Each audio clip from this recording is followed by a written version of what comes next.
Good afternoon and welcome to our press conference. We are here with President Lagarde and Vice President de Guindos. My name is Wolfgang Preußel.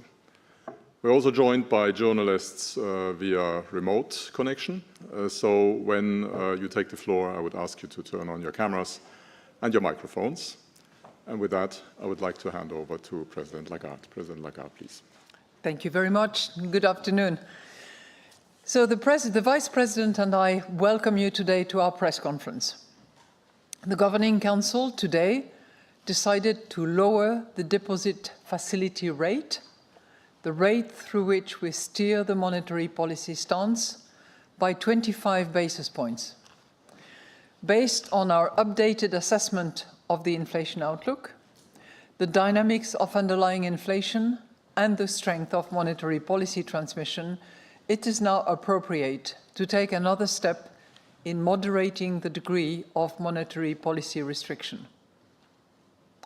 Recent inflation data have come in broadly as expected, and the latest ECB staff projections confirm the previous inflation outlook. Staff see headline inflation averaging 2.5% in 24, 2.2% in 25, and 1.9% in 26, as in the June projections. Inflation is expected to rise again in the latter part of this year, partly because previous sharp falls in energy prices will drop out of the annual rates. Inflation should then decline towards our target over the second half of next year. For core inflation, the projections for 24 and 25 have been revised up slightly as services inflation has been higher than expected.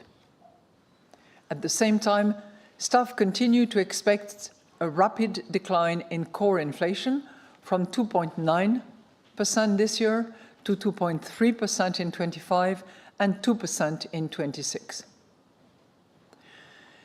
Domestic inflation remains high as wages are still rising at an elevated pace. However, labor cost pressures are moderating and profits are partially buffering the impact of higher wages on inflation. Financing conditions remain restrictive and economic activity is still subdued, reflecting weak private consumption and investment. Staff project that the economy will grow by 0.8% in 24, rising to 1.3% in 25 and 1.5% in 26. This is a slight downward revision compared with the June projections, mainly owing to weaker contribution from domestic demand over the next few quarters. We are determined to ensure that inflation returns to our 2% medium-term target in a timely manner. We will keep policy rates sufficiently restrictive for as long as necessary to achieve this aim. We will continue to follow a data-dependent and meeting-by-meeting approach to determining the appropriate level and duration of restriction.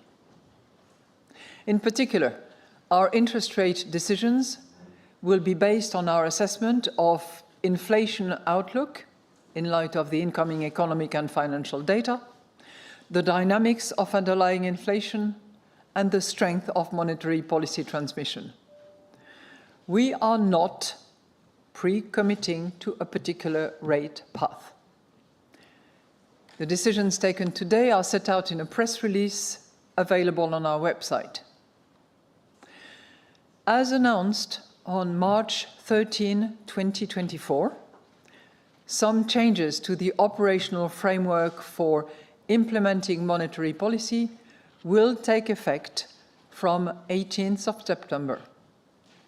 In particular, the spread between the interest rate on the main refinancing operations and the deposit facility rate will be set at 15 basis points.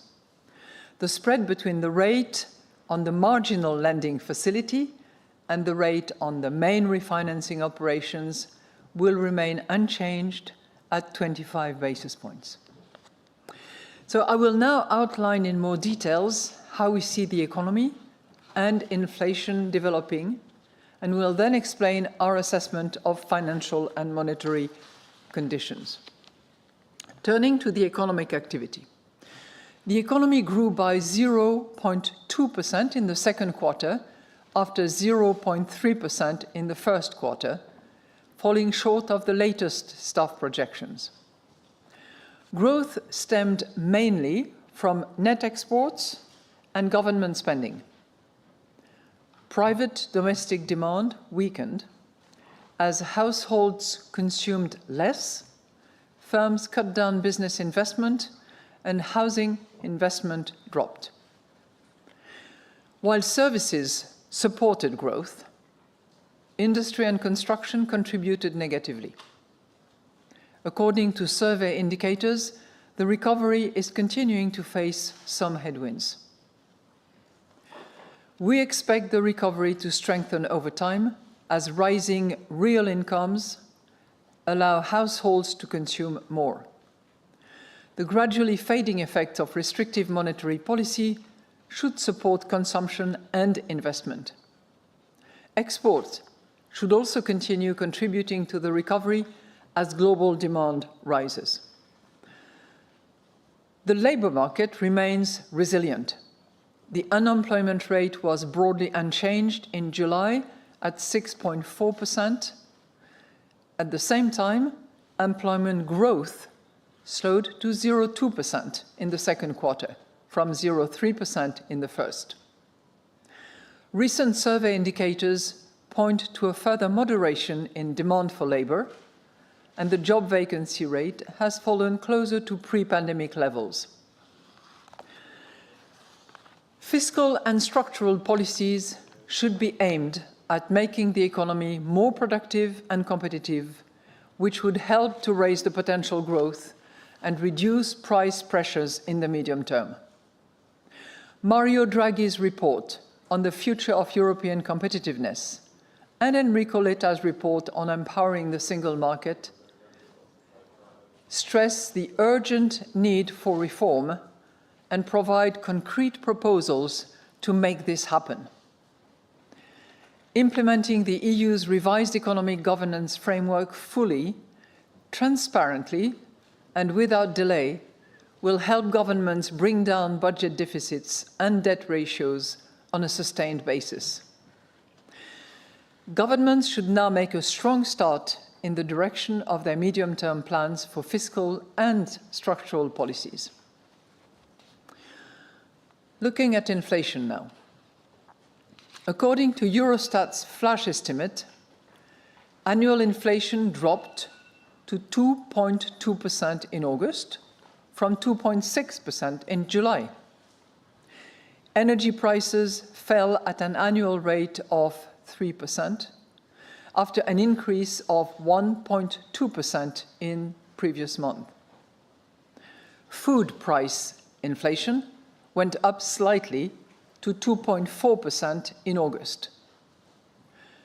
Goods inflation and services inflation moved in opposite directions. Goods inflation declined to 0.4% from 0.7% in July, while services inflation rose to 4.2% from 4%. Most measures of underlying inflation were broadly unchanged in July. Domestic inflation edged down only slightly to 4.4% from 4.5% in June, with strong price pressures coming especially from wages. Negotiated wage growth will remain high and volatile over the remainder of the year, given the significant role of one-off payments in some countries and the staggered nature of wage adjustments. At the same time, the overall growth in labor costs is moderating. The growth in compensation per employee fell further to 4.3% in the second quarter, the fourth consecutive decline, and ECB staff project it to slow markedly again next year. Despite weak productivity, unit labour costs grew less strongly in the second quarter, by 4.6% after 5.2% in the first quarter.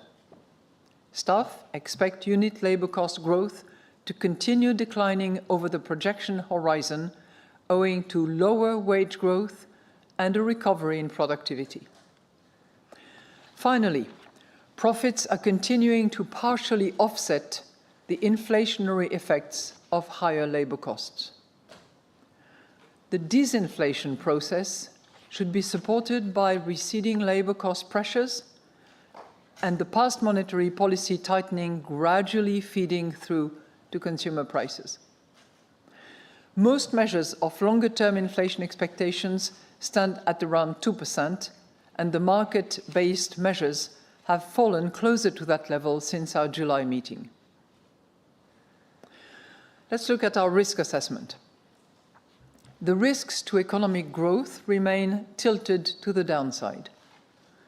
Lower demand for euro area exports, owing, for instance, to a weaker world economy, or an escalation in trade tensions between major economies, would weigh on euro area growth. Russia's unjustified war against Ukraine and the tragic conflict in the Middle East are major sources of geopolitical risk. This may result in firms and households becoming less confident about the future and global trade being disrupted. Growth could also be lower if the lagged effects of monetary policy tightening turn out stronger than expected. But growth could be higher if inflation comes down more quickly than expected and rising confidence and real incomes mean that spending increases by more than anticipated, or if the world economy grows more strongly than expected. Inflation could turn out higher than anticipated if wages or profits increase by more than expected. Upside risks to inflation also stem from the heightened geopolitical tensions, which could push energy prices and freight costs higher in the near term and disrupt global trade. Moreover, extreme weather events and the unfolding climate crisis more broadly could drive up food prices. By contrast, inflation may surprise on the downside if monetary policy dampens demand more than expected, or if the economic environment in the rest of the world worsens unexpectedly. Financial and monetary conditions. Market interest rates have declined markedly since our July meeting, mostly owing to weaker outlook for global growth and reduced concerns about inflation pressures.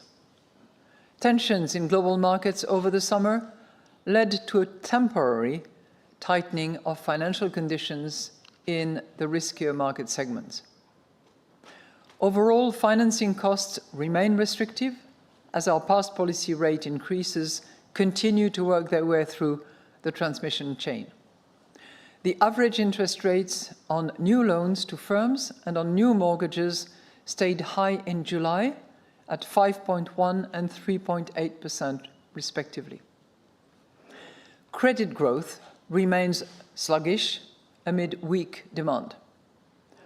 Bank lending to firms grew at an annual rate of 0.6% in July, down slightly from June, and growth in loans to households edged up to 0.5%.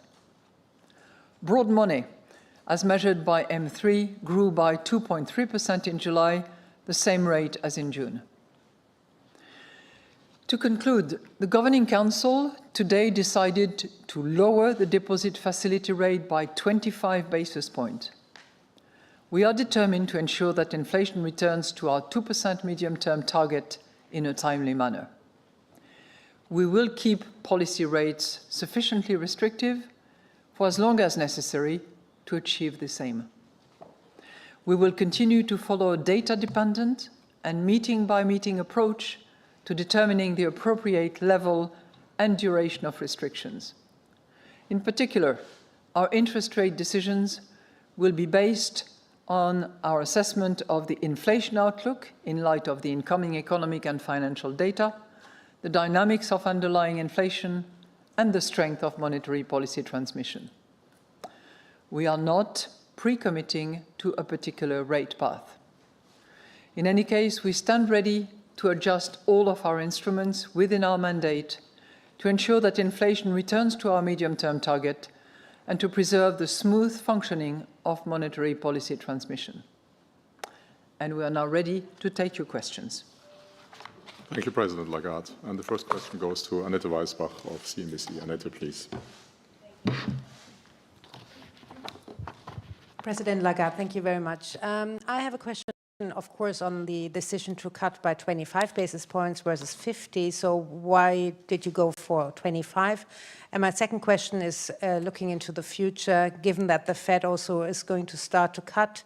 The macroeconomic picture is gloomier than before. Inflation is coming back. So what is the market right to anticipate that you cut another 50 by the end of the year? Thank you. Thank you so much, and good afternoon, and it's nice to see you all after the break, first of all. So on your question about our decision, we decided to cut the deposit facility rate by 25 basis points, and that was a unanimous decision. We proceeded as we normally do and have very clearly indicated by obviously looking at data and looking in particular at data through the prism of our three key criteria. So when you look at the incoming information, it confirms our previous projections, and it comforts us in our confidence that we are heading towards our target in a timely manner. So during the course of 25 in particular, inflation will decline towards our 2% target. And we thought that given that gradual disinflationary process, it was perfectly appropriate to moderate the degree of monetary policy restriction by cutting our deposit facility rate, which I will call the DFR, if you don't mind. From now on, it's the deposit facility rate, by 25 basis points. When I said that we looked at all the information that we get on the occasion of a projection exercise through our three prisms, I'm referring obviously to the inflation outlook, I'm referring to the underlying inflation, and I'm referring to the transmission of monetary policy. And, you know, on the inflation outlook, when we receive the projections of our staff for September, it's virtually unchanged relative to June for the inflation outlook. And it continues to see a return to 2% before the end of 25. And this is, by the way, the 5 consecutive projection exercise pointing to that 2% at the end of 25. So why do I say that? Because it certainly reinforces our confidence in the solidity and robustness of those projections. That's for the first prism, the inflation outlook. The underlying inflation, on the other hand, we look at the various indicators that we have, from domestic to PCCI, and here we see one particular indicator, the domestic indicator, which is abating a little bit because it moved from 4.5 to 4.4 between June and July, and it is not satisfactory. It is resistant, it is persistent. This is the reason why we have to be resilient in our approach and very attentive to the various components of core inflation as measured by those various indicators. The third prism is the policy transmission. And on that front, we all observe that the financing conditions continue to be restrictive, and the footprint of our monetary policy in the real economy has been visible. So, on the basis of that review of incoming data, staff analysis, consistency of the projections for the 5th exercise in a row, that decision to cut by 25 basis points was perfectly legitimate and, as I said, unanimously decided.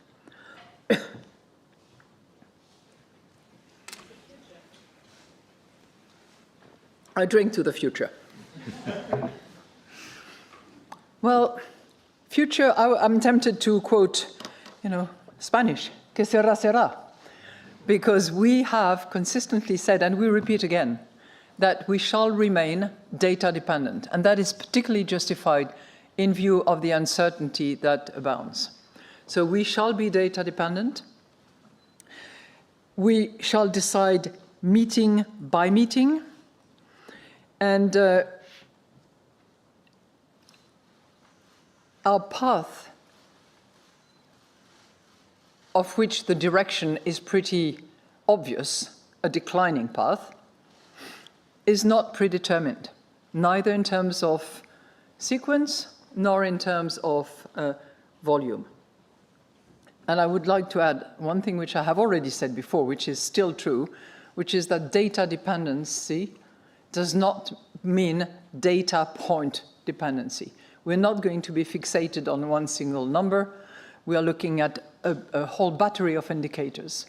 And I'm saying that in particular because September will certainly deliver a low reading of inflation, very likely.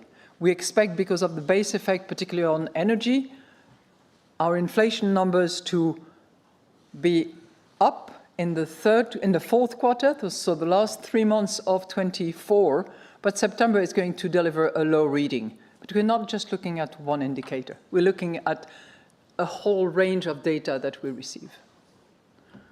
Thank you, Madame Lagarde. And the next question goes to Francesco Canepa of Reuters. Francesco, please. Thank you very much. Good afternoon, everybody. The October meeting is a short 5 weeks away. So to use your own words from March, do you think you will know a lot more or just a little more come October 17th?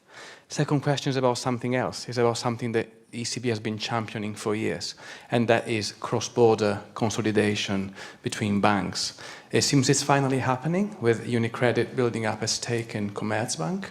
So does the ECB welcome this development?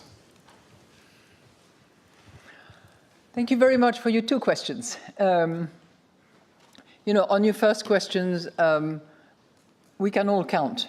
It is 6 weeks before October 17th, which is a relatively short period of time compared to other intervals that we've had in the past. I would simply repeat what I have said. We are going to be data dependent. We are going to decide meeting by meeting. I'm not giving you any commitment of any kind as far as that particular date is concerned. And our path is not predetermined at all. On the other matter that you referred to, typically we do not comment on individual institutions. And as you know well, we have a clear procedure which involves our supervision authority, the SSM, which at certain thresholds of equity ownership or transfer of shares, if you will, has to be consulted, has to authorize. And of course, I'm confident that the authorities of these institutions concerned, namely UniCredit and Commerzbank, will be perfectly aware of their regulatory requirements and will comply with such requirements. The SSM will do what it has to do in full independence. And clearly, cross-border mergers have been hoped for by many authorities, and it will be very interesting to see that process unfold in the weeks to come. Thank you. And the next question goes to Mark Scheuers of Bloomberg. Mark, please. Yes, thank you. The first one, you said again that the rates needs to be sufficiently restrictive for some time. How many times can the ECB cut interest rates before they are no longer sufficiently restrictive? So basically, where do you see the so-called neutral rate? And the second one is more on the effect of interest rate cuts. How much of a boost could such cuts deliver to the euro area economy, given that at least some, if not most, of the problems are structural? Thank you. I'm going to thank you for your two questions. I'm going to spend a bit more time on your second question, because on the first one, how long are we going to be sufficiently restrictive? Until we have been sufficiently restrictive. Because what we want is to achieve the goal of returning inflation to target in a timely manner. As I said, for the fifth projection exercise, we have inflation at target during the second half of 2025, and that is on the basis of the baseline that we have in our projection. And we're going to observe how that baseline evolves over the course of time as data comes in to decide for how long we have to continue cutting rates and at what point we have been sufficiently restrictive. So I'm not going to give you any idea as to where our star is, because this is an unobservable concept anyway, and we will, as we get closer to it, we will know certainly better. As you probably know, staff has produced a very good paper on our star, which indicates that it's probably a tad higher than where it used to be. But, I'm not endorsing this. I think, as I said, as we get closer to it, we will know better whether we are there. And there are multiple factors that are going to impact on that. Now, your second question, is this 25 basis point cuts going to be a boost for our economy, given that so much is structural? So I know I'm preaching the converted here, but obviously there is a lag between the time when we make a decision and the impact is actually felt and can be observed in the economy. What we are still observing at the moment is the impact of our tightening decisions from more than a year ago, almost 2 years ago now.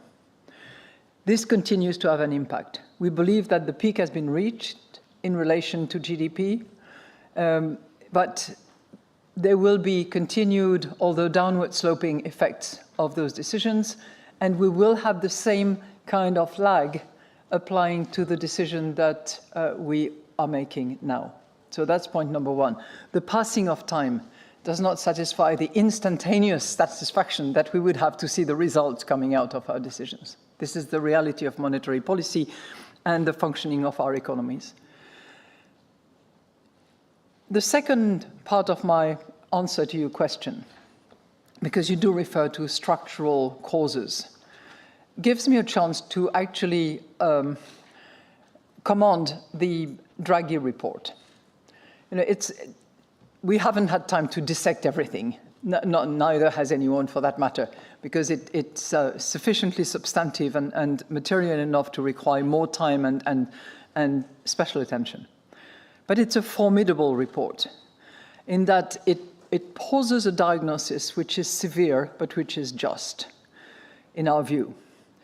And it also points to structural reforms, practical proposals to achieve such structural reforms that could be extremely helpful for Europe to be stronger, but also for us as central bank to achieve better results in our monetary policy.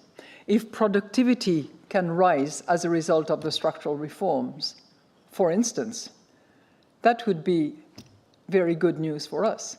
If the capital market union can be implemented and more financing be made available in order to finance innovation, that is good news for us as well when it comes to inflation, price stability, and the components that underlie this work that we do. Thank you, Madame Lagarde. And the next question goes to Aude Kersulek of BFM TV. Aude, please. Thank Thank you for having my question, Madame Lagarde. Are you worried about the risk of below target inflation?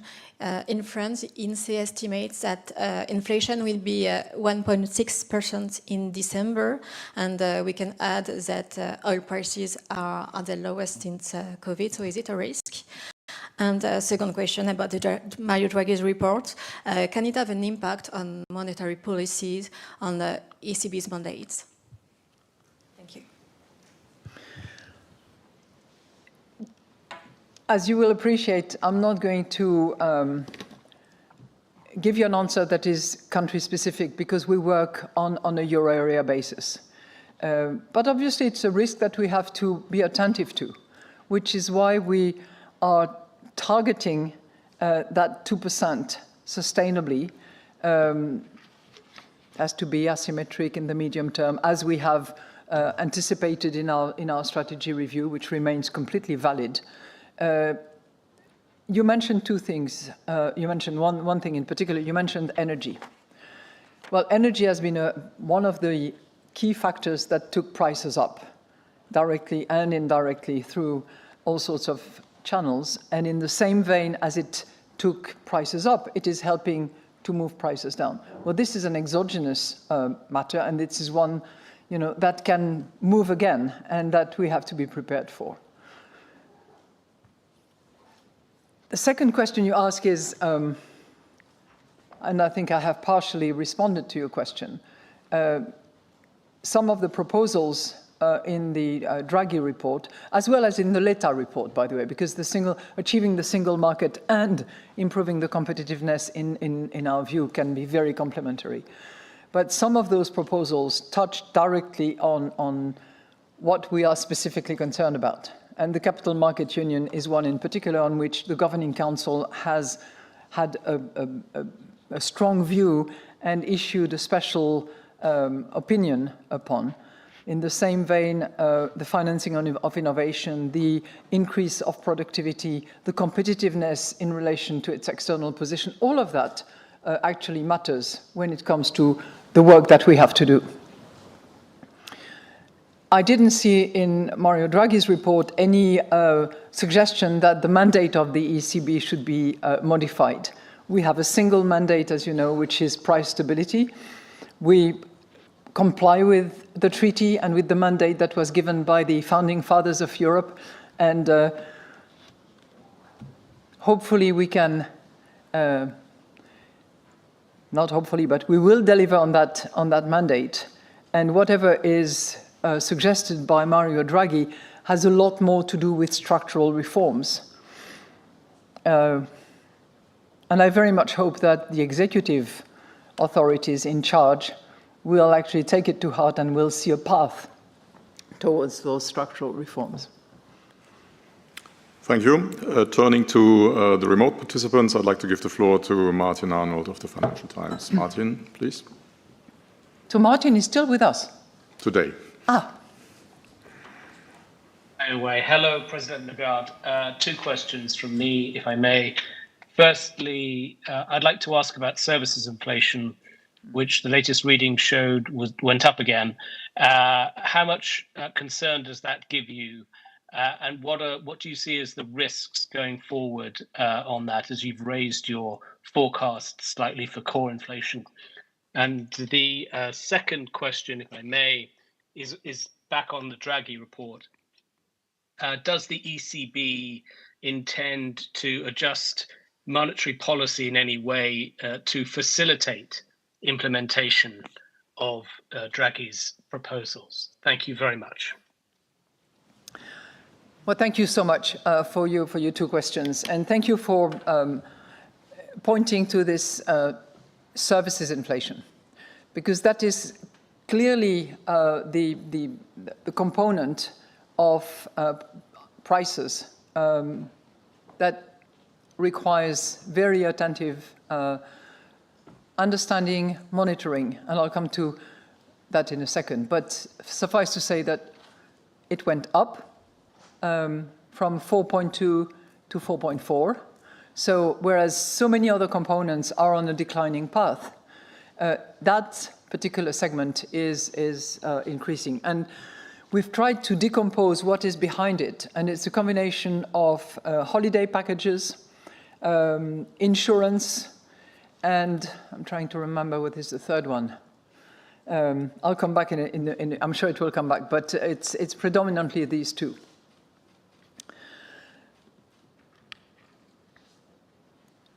We are looking attentively to the nexus of three elements. Number one, wages. Number two, profits. Number three, productivity. And services is particularly sensitive to wage increases. So our expectations is that services inflation will decline over the course of 25. Why? Because what staff had anticipated, which is moderation of wages growth, buffering of wages cost by slightly declining profit, and increase of productivity is actually being demonstrated by numbers, by observations. If you look at wages, whether you look at compensation per employee, whether you look at negotiated wages, whether you look at unit labor cost, all of that is going down. Wage tracker, same thing. And our expectations is that it will continue to go down in the course of 25. We will, on negotiated wages, we will still have relatively high numbers. And we know that some are in the making at the moment. The auto workers unions, the IG Metall request, and in various other countries, but with some heterogeneity, will continue to move wages higher in the first half of 25, but then it's definitely on a decline path. It is already the growth is on a declining path, but it will pick up again in the latter part of 24, very early in 25, and then it will continue to decline. And the numbers that we have for growth in wages, I will share with you.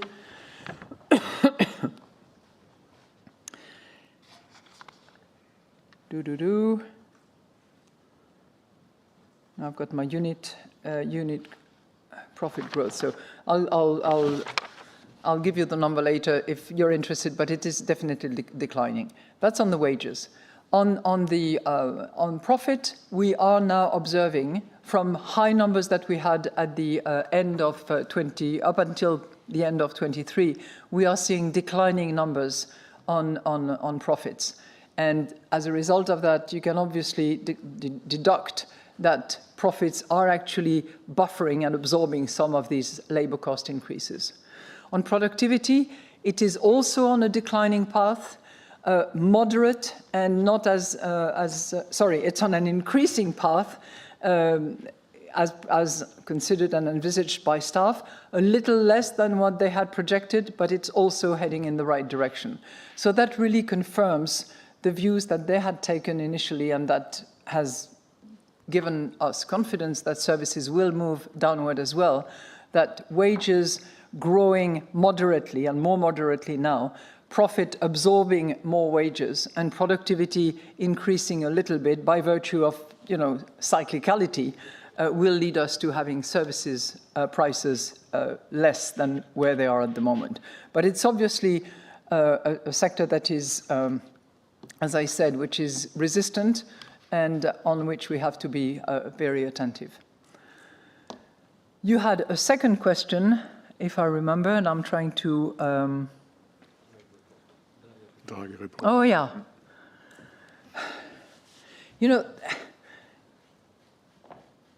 Mario Draghi's report includes so many important structural reforms that are going to be the responsibility of governments, that will require the leadership of the Commission and the leadership of those leaders in Europe who are determined to strengthen Europe, to give it more sovereignty, to give it more capacity in the current geopolitical circumstances, that I'm really certain that monetary policy will do what it has to do, which is to provide price stability and to deliver on its mandate, while structural reforms are not the responsibility of a central bank. They are the responsibility of the governments.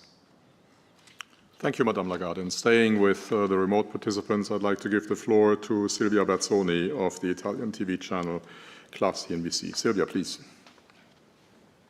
Thank you very much, Wolfgang. So good afternoon, President and Vice President. Good afternoon. I will have two questions, if I may. The first one is, were you expecting such a slowdown in German economy? And how does it factor in your projections and balancing of risks? And the second one, I would like to go back on Unicredit Commerzbank. So in compliance with all the prudential requirements and buffer, do you believe that the emergence of a pan-European bank could be a positive for the industry as a whole and Eurozone? Thank you very much.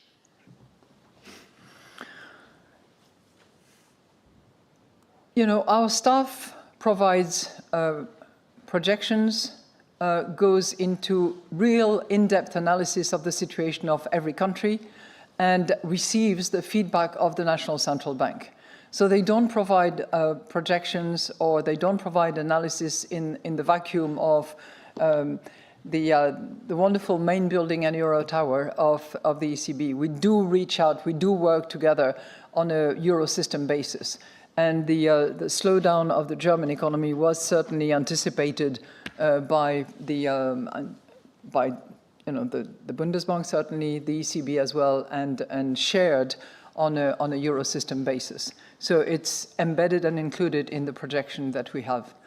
And we analyzed that very carefully with members of the Governing Council in the last couple of days, because there is clearly heterogeneity amongst various countries. When you look at countries separately as they come together to form the system, you see, for instance, that at the moment, Spain or the Netherlands are delivering strong GDP numbers, while at the other end, Germany is on the other side. Your other question about pan-European banks. I think there are quite a few pan-European banks. What you're talking about here is more a cross-border merger between two large national institutions. And that is something which, as I said, will be reviewed from a regulatory standpoint, and which certainly will satisfy many of those who have expected cross-border mergers to result from, banking union when it is achieved. So. Thank you. And the next question goes to Christian Siedenbiedel of Frankfurter Allgemeine Zeitung. Christian, please. Yes, thank you very much. You emphasized that one part of the decision with the deposit rate was anonymous. Were there other parts of the decision that weren't anonymous? What part of the decision? We had extensive discussions on all the data that we received, all the analysis that was produced by staff. And, we tested the rationale behind the current recovery, which is moderate, and the pickup in recovery that we expect in 25 and 26. And I think we were convinced that while consumption is low and has actually weakened, it should economically result from the combination of higher net income, fading monetary policy impact, and low inflation. It should necessarily result from those forces that consumption and investment actually pick up.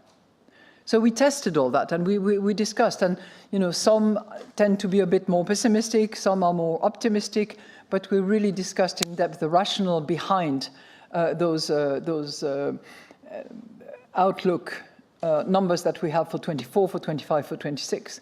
And the reason why we revised by 0.1% only, is really a combination of reduced net export numbers, given the uncertainty and the geopolitical risk that we have going forward, and a carryover of the situation that we have now, which is reduced activity because consumption has been lower than we had anticipated. But as I said, we are going to assess each and every time along the way all the data that come in and see that we continue to reach our target in a timely manner. Thank you. And the last question today goes to Andres Stumpf of Expansion. Andres, please. Thank you, Madame Lagarde. I have two questions. I have one about the projections. On the one hand, we have no changes in the inflation side, but on the other hand, we have our revision in growth outlook caused by a weaker internal demand, which is the main contributor to inflation. How does this add up? And the other question is, I saw you welcome Mr. Escrivá, the new governor of Banco España, and I was wondering if you could tell us your first impressions and what do you expect from his contribution to the Governing Council. Thank you. Thank you very much for your two questions. So you are correct that our projection numbers for HICP, which is the headline inflation, have not changed a bit. They are the same as in June. We haven't revised. The one that we have slightly revised is core inflation. We have revised core, which takes out energy and food by 0.1%. Well, we have revised 24-25. We have not revised 24-26. And that is caused by what? By the fact that energy prices have significantly impacted downward and have benefited to the headline inflation. The fact that food has slightly increased but very little. And as a result of these two components, there's a bit of a trade-off and a net-off, if you will, with other prices, notably services. Now, we have revised downwards the outlook for growth because the consumption that we had anticipated for now, essentially, because net income has begun to increase, inflation has gone down significantly, and we were expecting consumption to pick up, has not picked up.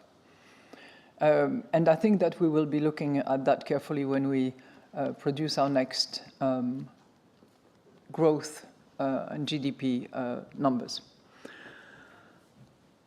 José Luis Escrivá has joined the circle of the governors, and we have greeted him, we have welcomed him in the circle of governors.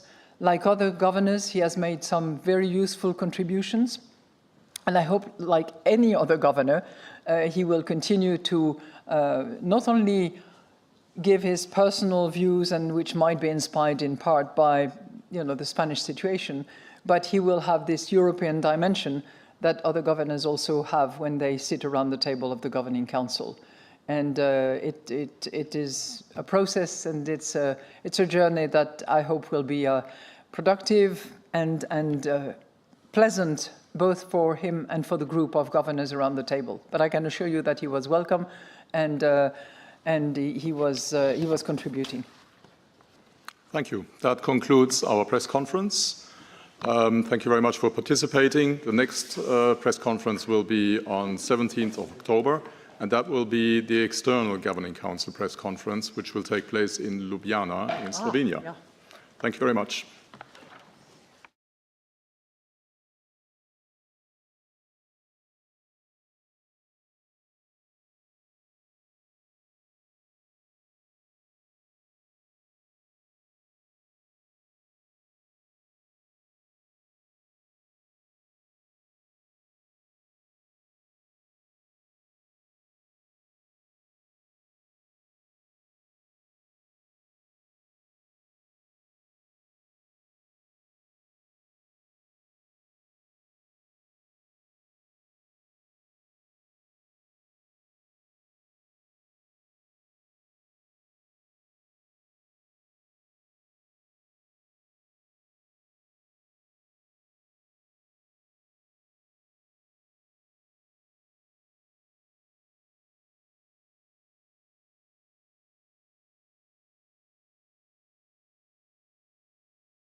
on GBH News 89.7.